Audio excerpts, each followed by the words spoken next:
आचार्य रजनीश के एक परम मित्र प्रभात जी आचार्य रजनीश से मिलने गए। रजनीश को सिगार पीते देखकर कहे, मित्र तुम तो भगवान हो, सिगार क्यों पीते हो? तो रजनीश ने कहा, तो क्या भगवान को भूखा मरना चाहिए? सारी सुख सुविधाओं से वंचित रहना चाहिए? अरे मित्र, भगवान को सभी वस्तुओं का भोग करना पड़ता है।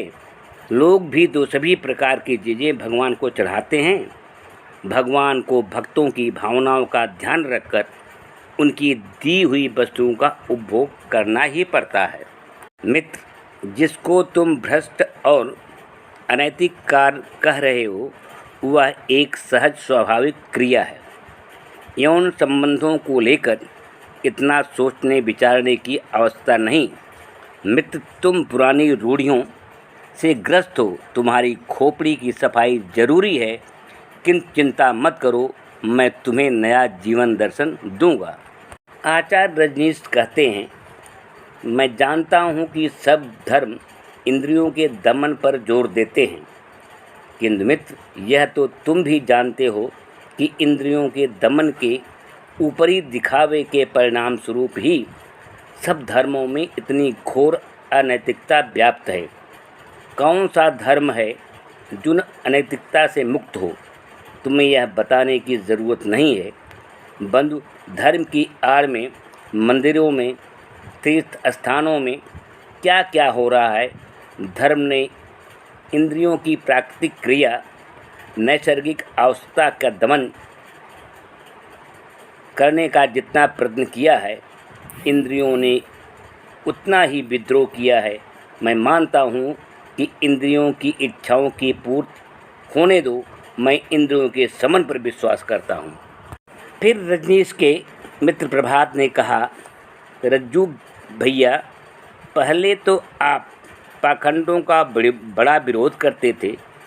मुझसे स्वयं ही तुम्हारे धर्म कर्म को लेकर विवाद हो जाता था, मगर आज तुम पाखंडों का ही समर्थन कर रहे हो। आचार्य रजनीश ने कहा कि मैं पहले पाखंडों का इसलिए विरोध करता था क्योंकि लोगों को आकर्षित करने के लिए यह आवश्यक था, लेकिन रूढ़ियों, अंधविश्वासों का खंडन करते हुए भी मैं भाषण के अंत में प्रभु को प्रणाम अवश्य किया करता था, ताकि कोई हमें नास्तिक न कह सके। फिर रजनीश के मित्र ने पूछा, मगर तुम चिंतक से भगवान कैसे बन गए? भगवान श्री रजनीश ने तत्काल उत्तर दिया कि महावीर, गौतम, ईसा भी तो चिंतक थे। ये सब बाद में भगवान बन गए क्योंकि उन्हें दिव्य ज्ञान प्राप्त हो गया था। जिस प्रकार गौतम बुद्ध को वट वृक्ष के नीचे ज्ञान प्राप्त हुआ, उसी प्रकार मुझे भी एक दिन उद्यान के एक वृक्ष के नीचे ज्ञान प्राप्त हो गया है। प्रभात ने कहा, भगवान बुद्ध ने तो कठोर तपस्या की थी। महावीर ने जाने कितनी यातनाएं सही थी। जंगल जंगल घूमे, शीत और वर्षा में दिगंबर भूखे प्यासे रहकर साधना की, तब उन्हें ज्ञान मिला। और तुम युवतियों के साथ रंगरेलियां मनाते ही ज्ञान कैसे प्राप्त हो गया? भगवान रजनीश ने कहा, तुम जानते हो कि गौतम बुद्ध को क्या ज्ञान प्राप्त मिला? क्या ज्ञान प्राप्त हुआ? मैंने कह दिया नहीं। भगवान श्री ने कहा, तो सुन लो मुझसे। उसे यही ज्ञान मिला था कि सारी तपस्या, सारा संयम, ये सभी कठोर यातनाएं व्यर्थ हैं। सार तत्व तो वह खीर है जो उन्हें सुजाता ने खिलाई थी। भगवान रजनीश ने कहा, मित्र, मुझे यही ज्ञान प्राप्त हुआ कि यदि जीवन सुख से व्यतीत करना है, ऐश्वर्य का उपभोग करना है, अपनी पूजा करवानी है, तो पाखंडों का विरोध मत करो। उन्हें पनपने दो, उनकी जड़ों को सींचो और उनके पुष्प तुम्हारे कंठ में हार बनकर झूलेंगे। काम भावना हर प्राणी में है, यह प्रकृति की देन है। नारी पुरुषों को आकृष्ट करती हैं और फिर आज का युवक वह तो वहीं जाना पसंद करता है जहां सेक्स और ग्लैमर है। मैंने फ्रायड को पढ़ा, समझा और अनुभव भी किया कि लोगों को अपनी तरफ आकर्षित करना है तो युवतियों को, महिलाओं को अपने निकट और उनके निकट आने दो। ये आती हैं तो उनके आकर्षण में बंधे सैकड़ों पुरुष अनायास ही आ जाते हैं। इसीलिए पंडालों में, भागवत कथाओं में और मेलों में स्त्रियां और पुरुष ज़्यादा जाते हैं। मैं जानता हूँ इस दुर्गा पंडालों में, मंदिरों में सैकड़ों लोग क्यों आते हैं, जिन्हें योग ध्यान मुक्त से कोई मतलब नहीं। ये केवल स्त्रियों को देखने, उनका सानिध्य प्राप्त करने ही आते हैं। मैंने जानबूझकर उन्हें और जरा से छूट दी। मैंने जानबूझकर उन्हें और जरा छूट दे रखी है।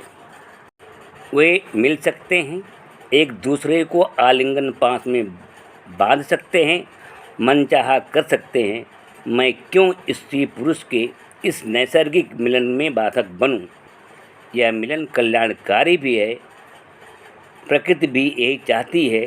तुम इसको पसंद नहीं करते हो, न करो। लेकिन भगवान श्री कृष्ण की रासलीला क्या थी? क्या वह भी ऐसा ही सम्मेलन नहीं था जैसा तुमने रातकालीन पंडाल में देखा? भगवान रजनीश ने कहा, मैं कोई नया दर्शन नहीं दे रहा हूँ, कोई ऐसा कार्य नहीं कर रहा हूँ जो इस देश में पहले नहीं हुआ है। बौद्धों की महायान शाखा और वाम मार्ग क्या है? बस तांत्रिक साधना के लिए मांस, मदिरा, मैथुन, मत्स्य मुद्रा का खुला प्रयोग होता है। ये पांचों मकार धर्म के समान थे और जो आज भी तांत्रिक साधना पर विश्वास करते हैं उन्हें पापाचार नहीं मानते। काम से विमुख केवल वही व्यक्ति हो सकता है जो नपुंसक हो और पुरुषत्व विहीन पौरुष से युक्त मनुष्य इस देन का उपभोग करता है। करना भी चाहिए। भोग पाप नहीं है। भोग को नियमित करना, संयम की सीमा में बांधना ही मेरा प्रयास है। मैं भोग को निंदनीय नहीं मानता। भगवान रजनीश ने कहा, तुम्हारी आस्था होने न होने से क्या होता है? तुम्हारे जैसे बुद्धिजीवी हैं ही कितने। इस देश के सामान्य आदमी को परखो। यह धर्म कर्म, ईश्वर, आत्मा, परमात्मा, स्वर्ग नरक, पुनर्जन्म की भावनाओं से ओतप्रोत हैं। ये भावनाएं उसमें जड़ीभूत हैं। विज्ञान कितना भी आगे क्यों न बढ़ जाए, इन भावनाओं का उन्मूलन संभव नहीं है। विज्ञान ने चंद्रमा पर विजय पा ली, आदमी ने उसे रौंद दिया, वहाँ अपना झंडा गाड़ दिया। किंतु इस देश में कितने लोग हैं जिन्होंने चंद्रमा को देवता मानने से इनकार कर दिया हो? आज भी वे सदा की भांति चंद्रमा को पूज्य मानते हैं, सूर्य और चंद्रमा की चाल पर विश्वास करते हैं और उनके प्रभावों की गणना करते हैं। ज्योतिष यही सब कुछ तो है। जब तक ज्योतिष है, लोग यह मानते रहेंगे सूर्य और चंद्र मनुष्य के जीवन को प्रभावित करने वाला देवता है। प्रभात ने कहा, यह सब बकवास है, मैं नहीं मानता हूँ।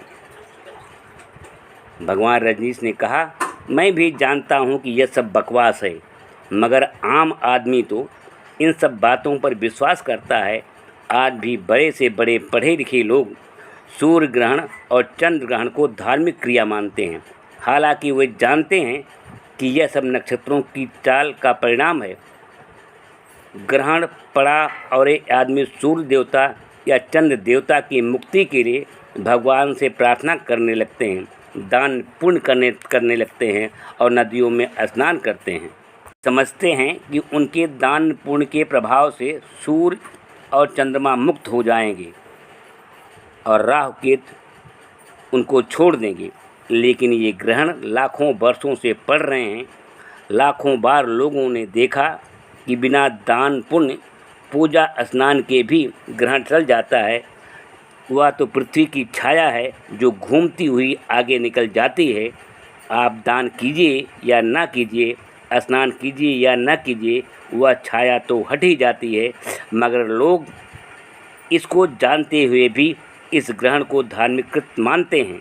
बड़े बड़े बैरिस्टर, वकील, मजिस्ट्रेट, प्रोफेसर, इंजीनियर, डॉक्टर इन बातों पर विश्वास करते हैं। यह इस देश का दुर्भाग्य है, यह इस देश का संस्कार है। उनके मित्र ने कहा, अच्छा, तो तुम लोगों के अंधविश्वास का अनुचित लाभ उठा रहे हो। रजनीश ने सीधा उत्तर दिया, तुम इसे अनुचित कह सकते हो कि मैं इसे अनुचित नहीं मानता। उचित क्या है, अनुचित क्या है, पाप क्या है, पुण्य क्या है, इसकी कोई सर्वमान्य परिभाषा आज तक नहीं दे पाया। तुम मांस, मदिरा, मैथुन को पाप मानते हो, लेकिन तंत्र साधना के करने वाले हिंदू इसे पुण्य मानते हैं। दुनिया की आबादी के 3/4 लोग मांस खाते हैं, मदिरा पीते हैं, मछली खाते हैं, और तुम नहीं खाते, इसलिए उसे पाप समझते हो। सेक्स और संभोग तुम्हारे लिए नैतिकता का मापदंड हो सकता है। पश्चिम देशों में यह सामान्य सी बात है। वह एक शारीरिक क्रिया है, धार्मिक नहीं। किंतु तुम उसे धर्म के चश्मे से देखते आ रहे हो, इसलिए तुम्हें ये सब काम अधर्म लगता है। आचार्य रजनीश के मित्र ने कहा, जो तुम जैसे, यह भारत ही है जो तुम जैसे पाखंडियों को बर्दाश्त कर रहा है। यदि किसी पश्चिमी देश में जाते तो तुम्हें जूते पड़ते। रजनीश फिर बोले, तुम फिर गलती पर हो। क्या पश्चिमी देशों में अंधविश्वास नहीं है? अरे वहाँ तो और अधिक है। कितने भारतीय योगी और अवतार वहाँ पूज रहे हैं। वे विमानों पर यात्रा करते हैं। हजारों विदेशी उनके शिष्य हैं। स्वयं मेरे ही हजारों भक्त यूरोप और अमेरिका में हैं। पश्चिम के लोगों को भूत प्रेत, यंत्र मंत्र, तांत्रिक साधना, योग अभ्यास, ध्यान सब अजीब सा लगता है और वे उसे जानने के लिए उत्सुक हो जाते हैं। तब उनके मित्र प्रभात ने कहा, उन्हें मिलता क्या है? बस गांजा, चरस, दम मारो दम, मिट जाए गम। भगवान रजनीश ने कहा, देखो मित्र, इस देश में को नमस्कार करने की आदत है। चमत्कार क्या है? असामान्य कार्य। यदि तुम सीधे चलोगे तो तुम लोगों को आकर्षित नहीं कर सकते। यदि तुम उल्टा चलने लगो पीठ की ओर से तो तुम तुरंत ही आकर्षण का केंद्र बन जाओगे। लोगों की नज़रें तुम पर केंद्रित हो जाएंगी। आपने देखा होगा, तीर्थ स्थानों में कई साधु ऐसे हैं जो असामान्य कृत्यों के कारण ही पूजनीय बने हुए हैं। कोई कांटों पर पड़ा है, किसी ने अपना सिर गड्ढे में घुसेड़ रखा है, कोई एक टांग पर खड़ा है, कोई बिल्कुल नंगा है, कोई टाट पहने है। लोगों को आकर्षित करने के लिए यह सब ढोंग अपनाने पड़ते हैं।